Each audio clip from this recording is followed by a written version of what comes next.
Last year gold ने around 70% and silver ने around 170 to 180% तक के रिटर्न जनरेट करके दिए हैं। बट इन्वेस्टर्स के दिमाग में ये डिलेमा रहता है, जब भी गोल्ड और सिल्वर एक साल के लिए अच्छे रिटर्न्स देते हैं, तो हो सकता है कि नेक्स्ट ईयर और उसके फॉलोइंग ईयर गोल्ड और सिल्वर उतना परफॉर्म ना करे।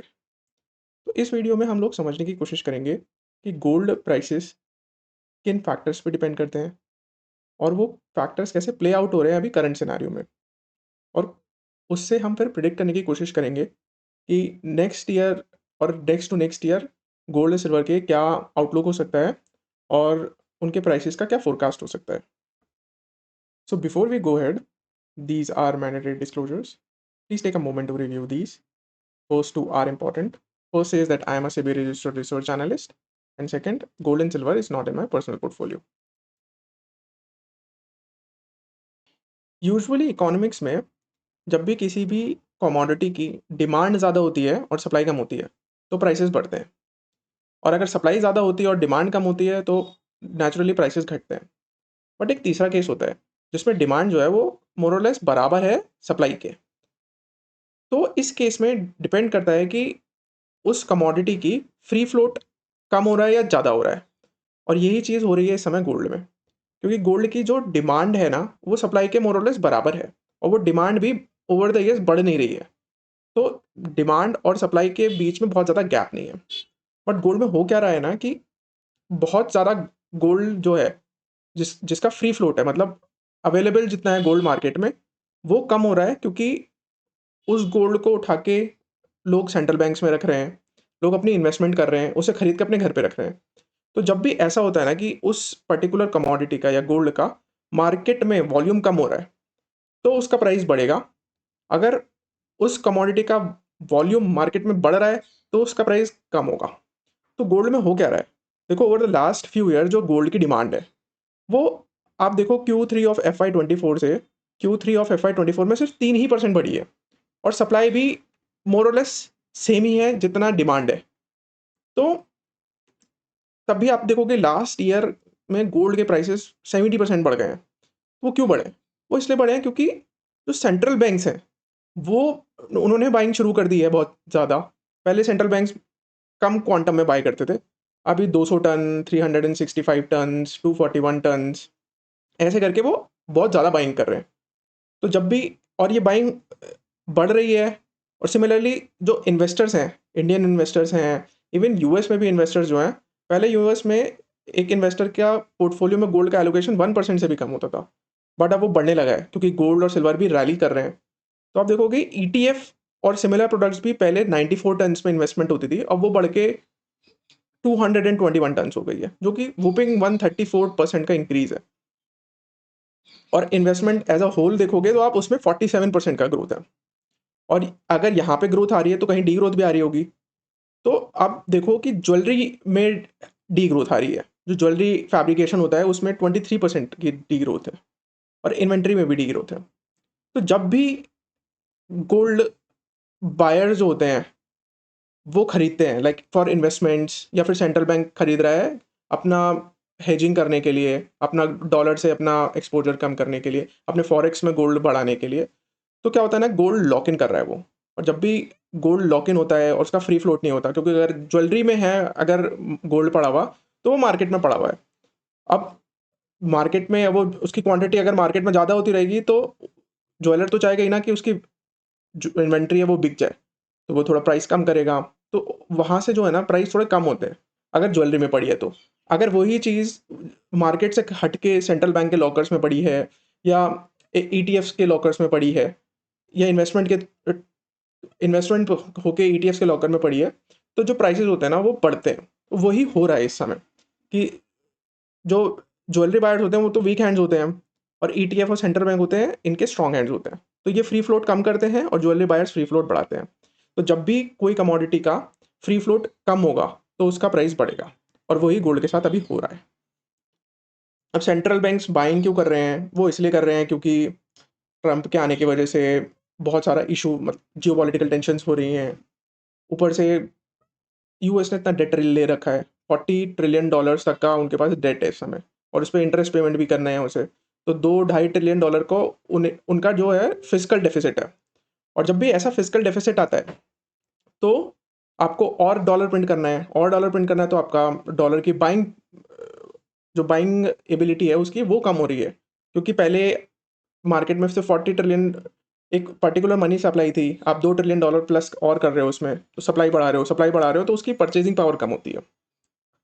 तो और यूएस ने क्या किया था ना कि जब रशिया ने यूक्रेन पर अटैक किया था तो उसके जो डॉलर के रिजर्व्स थे उनके पास पड़े हुए यूएस के पास, वो फ्रीज कर दिए थे। तो अभी आप किसी कंट्री का ऐसे रिजर्व फ्रीज कर दोगे तो ऑटोमेटिकली अपने फॉरेक्स रिजर्व्स में से डॉलर हटाने लगेगा और गोल्ड में करने लगेगा ट्रेड। और वही रशिया, चाइना, इवन इंडिया, ये सब ने देखा कि एक रिस्क है यूएस का डॉलर रखने अपने रिजर्व्स में, तो इसलिए सभी सेंट्रल बैंक्स क्या कर रहे हैं कि वो रिजर्व्स कम कर रहे हैं अपने। फॉरेन एक्सचेंज के सबके पास रिजर्व्स होते हैं। अब उस रिजर्व में कुछ पार्ट गोल्ड का हो सकता है, कुछ पार्ट डॉलर का हो सकता है, कुछ यूरो का हो सकता है, कुछ अदर अदर करेंसीज का भी हो सकता है। तो सब क्या कर रहे हैं, डॉलर कम कर रहे हैं और गोल्ड बढ़ा रहे हैं।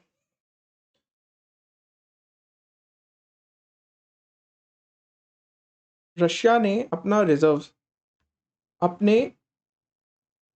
Q3 ऑफ FY22 में हार्डली उनके पास 2000 टन्स था, वो बढ़ा के 2300 टन्स कर लिया है। रशिया तो 2016 से ही अपने रिजर्व्स बढ़ा रहा है। देन चाइना में देखो आप 2022 में अराउंड 2000 थे, उसने भी बढ़ा के 2200 समथिंग कर लिया है।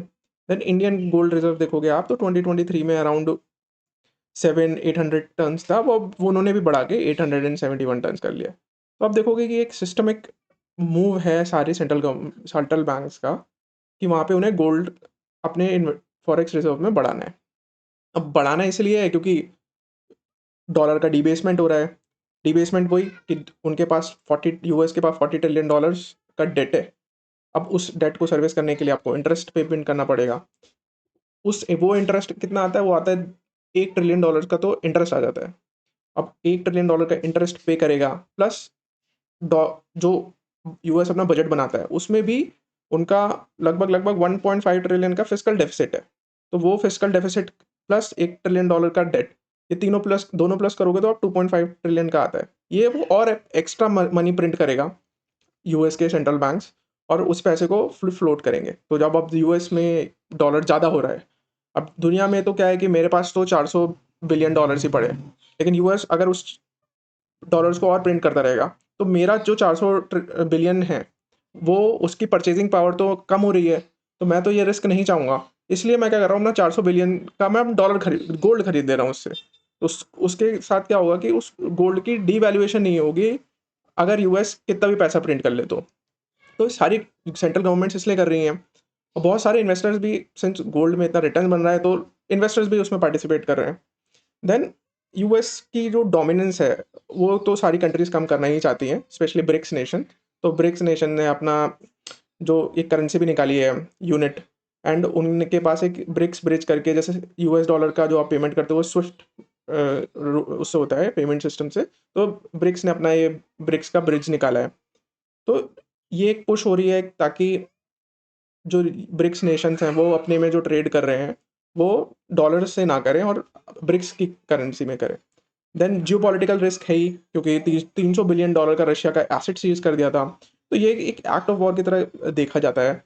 और अगर आप किसी भी कंट्री का इतना बड़ा अमाउंट फ्रीज कर दोगे तो वो जाहिर सी बात है कि डॉलर पे उसका विश्वास कम होगा, डॉलर पे विश्वास कम होगा तो ऑटोमेटिकली वो रिलेक्टेंट होगा डॉलर में ट्रेड करने के लिए। देन इन्फ्लेशन, इतना आप डॉलर प्रिंट करते रहोगे तो ऑटोमेटिकली डॉलर में इन्फ्लेशन आएगा, और वो उसे काउंटर करने के लिए जो है आप जो है अपने आप को हेज करोगे गोल्ड से।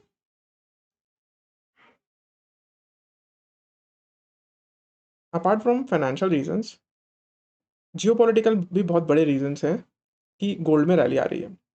यूएस ने इंटरवीन किया वेनेजुला के पर्सनल पॉलिसी में और वहाँ पे उन्होंने अटैक किया, तो उससे क्या हो रहा है कि इन्वेस्टर्स का कॉन्फिडेंस जो है वो डॉलर पे कम हो रहा है। बिकॉज अगर कोई कंट्री अटैक कर दे रही है किसी दूसरी कंट्री पे, सिमिलरली उसका क्लेम्स हैं दूसरी कंट्रीज को बुली करने का, लाइक डेनमार्क को बुली कर रहे हैं वो ग्रीनलैंड को लेके, देन टैरिफ वॉर्स कर रहे हैं, तो एक इंस्टेबिलिटी क्रिएट होती है पूरे जियोपॉलिटिकल वर्ल्ड में।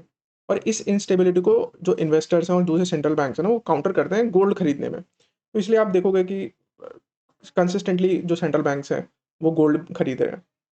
देन सिंस ट्रम्प ने फेडरल गवर्नमेंट में जो इनका फेडरल बैंक और प्रेसिडेंट दोनों अलग एंटिटीज़ हैं, वो दोनों इंडिपेंडेंटली वर्क कर सकते हैं। बट ट्रम्प अपना इन्फ्लुएंस जो है वो फेडरल चेयर पे लगाने की कोशिश कर रहा है। उसकी वजह से क्या है कि उसने क्रिमिनल इन्वेस्टिगेशन जो है वो इनिशिएट कर दी है जेरेमी पावेल पे। अब इसकी वजह से क्या होगा कि जेरेमी पावेल पे प्रेशर आएगा कि रेट कट करो, ग्रोथ लाओ स्टॉक मार्केट में रेट कट करके। और ये रेट कट जब होते हैं ना, तो जो बॉन्ड यील्ड्स होते हैं उसकी भी यील्ड कम हो जाती है।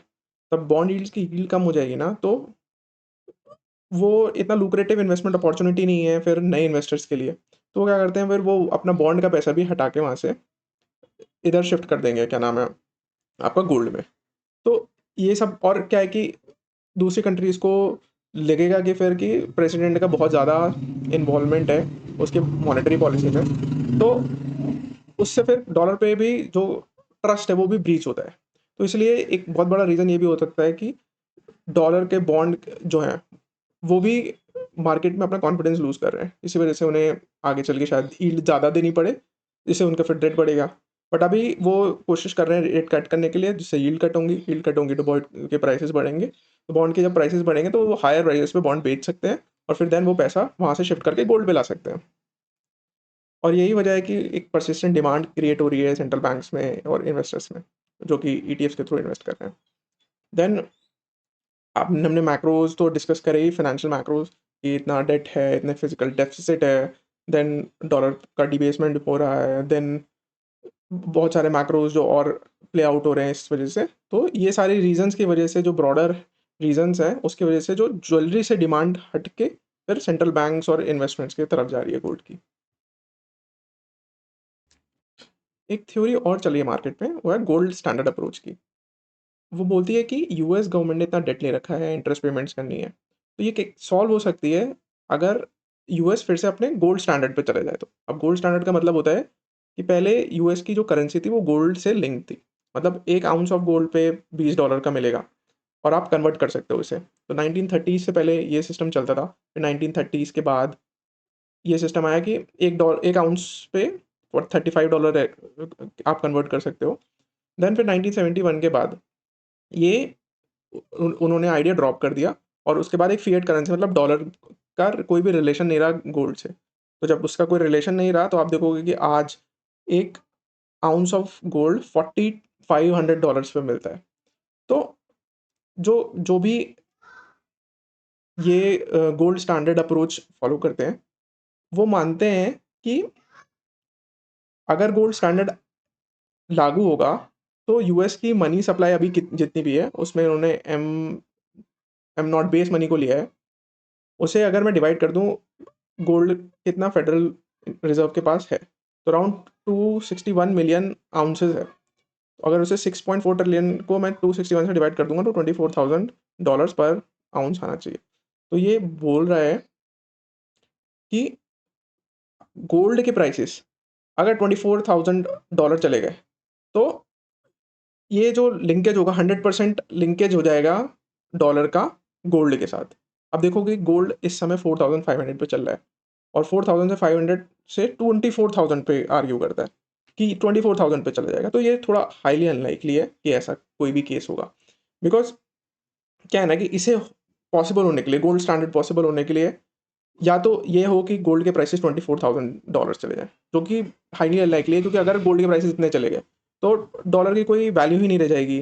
तो जो ब्रेड आपको पहले $10 में मिलती थी, तो वो बोलेगा कि मेरे डॉलर का कोई वैल्यू नहीं मिल रही है मुझे, क्योंकि गोल्ड से उसकी प्राइस इतनी, मतलब 1 आउंस ऑफ गोल्ड में $24,000 मिल रहे हैं। तो मैं अपना, आपको अगर रिलेटिवली इन्फ्लेशन आना शुरू हो जाएगा, क्योंकि सब लोग बोलेंगे कि डॉलर की तो वैल्यू नहीं हो रही है, तो जो पहले वो प्राइस पे अपनी ब्रेड बेच रहे थे या फिर कोई भी सामान कमोडिटी बेच रहे थे, वो कमोडिटी के प्राइसेस ऑटोमेटिकली बढ़ने लगेंगे।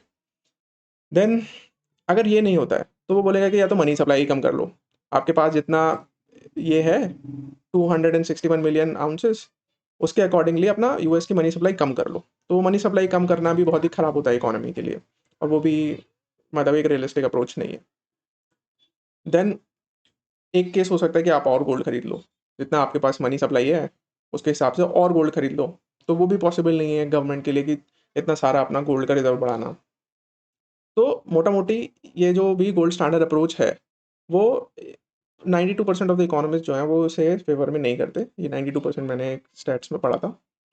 और और ये सेंस भी नहीं बनाता ना। आप खुद सोचो कि गोल्ड अपने पूरी लास्ट जर्नी में मोस्ट 60-70% एक साल में बढ़ता है। तो यहाँ से भी अगर 5-6 साल तक अगर 100% बढ़ता रहा तो जाके $24,000 पे पहुँचेगा, जो कि अनलाइकली है। कौन से ऐसे रीज़न्स हो सकते हैं जिसकी वज़ह से गोल्ड प्राइसेज़ और आगे बढ़ेंगे? और कौन से ऐसे रीज़न्स हो सकते हैं जिसकी वज़ह से गोल्ड प्राइसेज़ घटेंगे? वो डिस्कस करते हैं। अगर जियोपॉलिटिकल टेंशन्स और बढ़ती रहीं, जैसे कि अभी ट्रंप ने बोला है कि यूरोपियन कंट्रीज़ पे जो उन्हें अपोज़ कर रही हैं ग्रीनलैंड को टेक ओवर करने के लिए, ग्रीनलैंड में पार्टिसिपेट करने के लिए, उन पे टैरिफ्स लगाएँगे, तो वो एक एस्केलेशन हुआ। तो इसकी वज़ह से क्या है कि गोल्ड प्राइसेज़ और बढ़ने चाहिए। देन अभी यूएस का कोई ईरान में ऑपरेशन हो जाए या फिर ऐसा कोई भी ऑपरेशन हो जाए जिसकी वज़ह से कॉन्फ्लिक्ट्स और बढ़ें, तो उसकी वज़ह से क्या होगा कि वही सब लोग सेफ हेवन की तरफ जाएँगे और सेफ हेवन गोल्ड है।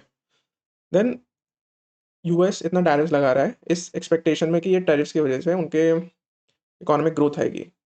उनके पास और पैसा आएगा दूसरी कंट्रीज़ से, उनका फॉरेक्स रिज़र्व बढ़ेगा। ऐसा नहीं हुआ। मान लो कि उसकी वज़ह से इकोनॉमिक ग्रोथ नहीं आई, तो फिर स्लो डाउन आएगा और टैरिफ्स लगा रहे हैं तो इन्फ्लेशन आएगा, क्योंकि वही सेम दाम उन्हें और हायर प्राइसेज़ में लेना पड़ रहा है टैरिफ की वज़ह से। तो उसकी वज़ह से क्या हो सकता है कि इकोनॉमिक स्लो डाउन हो सकता है। इकोनॉमिक स्लो डाउन आएगा तो फिर अगेन गोल्ड के प्राइसेज़ ज़्यादा बढ़ेंगे।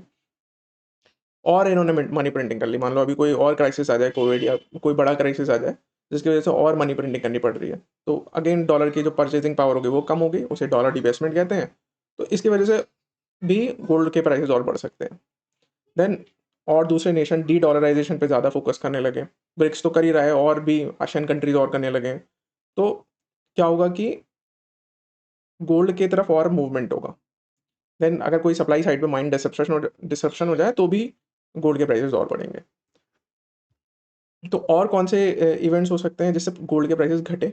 अब हो सकता है कि जो भी ट्रम्प कर रहा है, ये सब टैरिफ्स लगा रहा है, उसकी वज़ह से स्ट्रॉन्ग इकोनॉमिक ग्रोथ आ जाए। तो जिसकी वज़ह से अगर ये ग्रोथ आएगी तो फिर क्या होगा कि गोल्ड के प्राइसेज़ कम होने लगेंगे।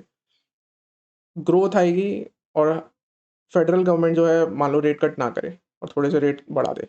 तो अगर इन्फ्लेशन आएगा तो ऑटोमैटिकली फेडरल गवर्नमेंट जो होगी रेट बढ़ाएगी। रेट बढ़ाएगी तो अगेन यील्ड्स बढ़ेंगे तो बॉन्ड मार्केट अट्रैक्टिव होगा इन्वेस्टर्स के लिए, तो वो गोल्ड का पैसा हटा के फिर इधर बॉन्ड्स में आएँगे। देन अगर डी-एस्केलेशन हो जाता है, मान लो कि ट्रंप ने टैरिफ्स या ट्रेड डील्स कर ली सारी कंट्रीज़ के साथ, ग्रीनलैंड को उसने आइडिया ड्रॉप कर दिया, तो ये सब भी एक पॉजिटिव सिग्नल है और गोल्ड के प्राइसेस फिर वहाँ से स्टेबल हो सकते हैं और गिर भी सकते हैं। देन जैसे अभी सऊदी अरेबिया में एक नई माइन मिली है, तो ऐसे करके अगर ग्लोबली गोल्ड की सप्लाई बढ़ेगी तो जो है गोल्ड के प्राइसेस कम होंगे।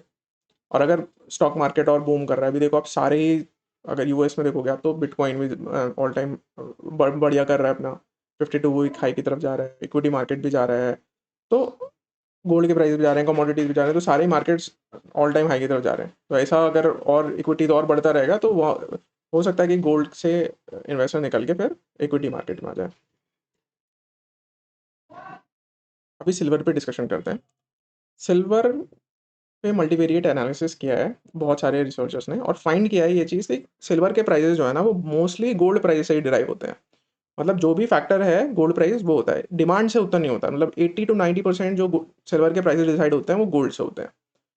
अब मल्टीवेरिएट एनालिसिस यही होता है कि सिल्वर पे अगर मल्टीवेरिएट एनालिसिस करोगे तो उससे पता लगेगा आपको कि कौन सा ऐसा फैक्टर है जिससे सबसे ज़्यादा उसके प्राइसेस डिटरमाइन हो रहे हैं। और वो अगर वो आप ये करोगे रिग्रेशन एनालिसिस तो आपको गोल्ड प्राइसेस मिलेंगे। तो गोल्ड प्राइसेस की पी वैल्यू 0.001 है। अगर 0.05 से नीचे होती है ना तो वो बहुत अच्छा माना जाता है। तो ये बोल रहा है कि अगर गोल्ड के प्राइसेस 1% से बढ़ेंगे तो सिल्वर के प्राइसेस जो हैं वो 0.71% से बढ़ने चाहिए। और अगर बुल केस रहता है तो वो बोल रहा है कि अगर 1% के गोल्ड प्राइसेस बढ़ेंगे तो हो सकता है कि सिल्वर के प्राइसेस 1% से ज़्यादा बढ़े। और अगर बियर केस है तो हो सकता है कि 1% से ज़्यादा घट भी जाए, तभी आप देखोगे कि गोल्ड के प्राइसेस पहले बढ़े और सिल्वर के प्राइसेस जो हैं वो फिर फॉलो ऑन करके अब बढ़ रहे हैं। अब फॉलो ऑन करके अब बढ़ रहे हैं तो वो स्पीड देखो अब उसकी ज़्यादा है, तो इसीलिए गोल्ड के प्राइसेस ने 70% रिटर्न लास्ट ईयर दिया, लेकिन सिल्वर ने 170% दिया, क्योंकि बुल केसेस में, ऐसे केसेस में सिल्वर आउट परफॉर्म करता है। अभी गोल्ड के प्राइसेस थोड़े से स्टेबल हो जाए या फिर थोड़े से गिरने लगे तो उतनी ही तेज़ी से वो सिल्वर के प्राइसेस नीचे गिरेंगे भी। तो ये मल्टीवेरिएट एनालिसिस एक्सप्लेन करता है कि हम लोगों को एक नैरेटिव ये बताया जाता है कि जो सिल्वर है उसका इंडस्ट्रियल यूसेज बहुत हो रहा है, लाइक ईवीज में यूज़ हो रहा है, देन सेमीकंडक्टर्स में यूज़ हो रहा है, देन सोलर पैनल्स में यूज़ हो रहा है। वो एक यूज़ केस है, लेकिन उसकी डिपेंडेंस सिल्वर प्राइसेस पे इतनी नहीं है। सिल्वर के प्राइसेस गोल्ड पे इतने डिपेंडेंट इसलिए हैं, वो हम लोग इस डिमांड एंड सप्लाई के मिसमैच से भी देख सकते हैं कि लास्ट 5 सालों से, 2020 से डिमांड जो है हमेशा ज़्यादा रही है सप्लाई से, सिल्वर की। और आप वो देखो कि शॉर्टफॉल है -286 टन्स के, देन 144 टन्स के, वन देन -132 टन्स के। तो ये डिमांड जो है हमेशा से ज़्यादा रही है सप्लाई से, लेकिन लास्ट के 5 सालों में सिल्वर के प्राइसेस बहुत नहीं बढ़े थे। बट जैसे ही गोल्ड के प्राइसेस बढ़े, वैसे ही देखोगे आपके सिल्वर के प्राइसेस भी ऊपर बढ़ने लगे। बट हाँ, ये सब जो डिमांड और सप्लाई का मिसमैच है, इस वजह से थोड़ा-सा सिल्वर प्राइसेस में मूवमेंट तो आता ही है, पॉजिटिव मूवमेंट तो आता ही है, बट जो सिग्निफिकेंट मूवमेंट आया है ना, वो सिर्फ़ गोल्ड के प्राइसेस के बढ़ने की वजह से आया है। सिल्वर के प्राइसेस हम लोग हमेशा गेज करते हैं गोल्ड टू सिल्वर के रेशियो से। अब इस चार्ट पे देखो आप कि जो ग्रीन कलर की लाइन है वो गोल्ड की लाइन है, एंड ब्लू कलर की लाइन है जो सिल्वर की लाइन है, और ये जो आप कैंडल चार्ट देख रहे हो, ये गोल्ड टू सिल्वर का रेशियो है। आप देखो कि लास्ट के 5 सालों में जो ब्लू लाइन है वो हल्के-हल्के यहाँ से ऊपर अपवर्ड डायरेक्शन में जा रही है 2019 के बाद, क्योंकि यहाँ पे डिमांड ज़्यादा थी सप्लाई से, तो वो हल्के-हल्के थोड़ा-सा ग्रो कर रहा था। बट एकदम से आके यहाँ लास्ट के 5-6 महीनों में एकदम से आके सिल्वर शूट अप करा है। वो इसीलिए करा है क्योंकि गोल्ड भी उससे पहले एक बहुत बड़ा शूट अप दे चुका था। और यहाँ पे देखो इस जस्ट 5-6 महीने पहले जो गोल्ड और सिल्वर का रेशियो था ना, वो भी 100 के ऊपर चला गया था। अब जब भी ये गोल्ड टू सिल्वर रेशियो 100 के ऊपर जाता है तो ये बताता है कि सिल्वर अंडर वैल्यूड है। तो अब देखो सीधा वहाँ से करेक्शन होके अब देखो गोल्ड टू सिल्वर का रेशियो 50 पे आ चुका है। अभी यहाँ से गोल्ड और बढ़ता रहेगा तो सिल्वर भी बढ़ता रहेगा। अगर यहाँ से गोल्ड करेक्ट होके स्टेबल हो जाता है तो ये भी यहाँ पे स्टेबल हो जाएगा 50-60 के गोल्ड टू सिल्वर रेशियो पे, और सिल्वर के प्राइस भी स्टेबल होंगे या गिरने लगेंगे। और अगर गोल्ड के प्राइसेस गिरते हैं थोड़े से, 10-20% करेक्शन आता है, तो सिल्वर के प्राइसेस में 30-40% तक का करेक्शन आ सकता है। तो आप देखो कि लास्ट टाइम जब गोल्ड टू सिल्वर का रेशियो बहुत 120 के अराउंड गया था, वो कोविड के टाइम पे गया था। तो क्राइसिस के टाइम पे सबसे पहले गोल्ड बढ़ता है, फिर सिल्वर बढ़ता है। जब सिल्वर बढ़ता है तो देखो आप ये गोल्ड टू सिल्वर का रेशियो कम होता है। अभी भी सिमिलैरिटी हुई कि यहाँ पे आके एकदम से गोल्ड टू सिल्वर का रेशियो 100 पे पहुंच गया और फिर एकदम से ड्रास्टिकली ड्रॉप हुआ। फाइनली मेरा व्यू क्या है सिल्वर को लेके, जैसे मैंने बताया आपको कि अगर गोल्ड प्राइस यहाँ से और बढ़ते हैं जियोपॉलिटिकल टेंशन्स की वजह से या फिर और भी रीजंस की वजह से, तो सिल्वर भी प्राइस भी स्ट्रांग रहेंगे और आगे बढ़ते रहेंगे। अभी उस तरीके का बुल रैली नहीं देखने को मिलेगा आपको सिल्वर पे, लेकिन स्टेबल आपको ग्रेजुअल अपसाइड मूवमेंट दिखता रहेगा। बट अगर गोल्ड के प्राइसेस स्टेबलाइज हो जाते हैं इस लेवल पे, थोड़े डीएस्केलेशन हो जाते हैं ओवरऑल हर जगह, ग्लोबल कॉन्फ्लिक्ट्स थोड़ा कूल ऑफ होती हैं, तो आप देखोगे कि सिल्वर प्राइसेस भी उसी लेवल पे रहेंगे या थोड़े से करेक्ट हो सकते हैं 10-20%। बट अभी अगर 90 पे चल रहा है तो फिर वो $90 पर आउंस पे चल रहा है, तो वो कम होके 70-80 पे स्टेबलाइज हो जाएगा। बट अगर गोल्ड प्राइसेस गिरे और 10-20% का वहाँ मूव आ गया, तो 100% सिल्वर जो है वो 30-40% का क्रैश आ जाएगा वहाँ पे। तो ये जो चीज़ें हैं आपको देखनी पड़ेंगी, आपको देखना पड़ेगा कि जो फैक्टर्स प्ले आउट हो रहे हैं वो किस डायरेक्शन में हो रहे हैं। अगर गोल्ड के प्राइसेस वो बढ़ा रहे हैं तो सिल्वर के प्राइसेस भी स्ट्रॉन्ग रहेंगे। स्टेबलाइज़ कर रहे हैं तो सिल्वर के प्राइसेस स्टेबलाइज़ पे भी करेक्ट हो सकता है सिल्वर, क्योंकि सिल्वर ने बहुत बड़ी रैली दे दी है। और गोल्ड के प्राइसेस अगर डिक्रीज़ होते हैं तो 100% सिल्वर के प्राइसेस भी गिरेंगे। तो आपको कॉल लेना है अकॉर्डिंगली कि फैक्टर्स जैसे-जैसे प्ले आउट हो रहे हैं, उस हिसाब से आपको अपनी इन्वेस्टमेंट थीसिस बनानी है। Finally, these are disclaimers. You can have a look at them. This is my website. ये मेरे small cases हैं, you can check them out. And finally, my channel is fairly new, I would request all of you to please like, share, and subscribe. And if you have any doubts, you can ask me in the comment section, and I'll see you guys in the next video.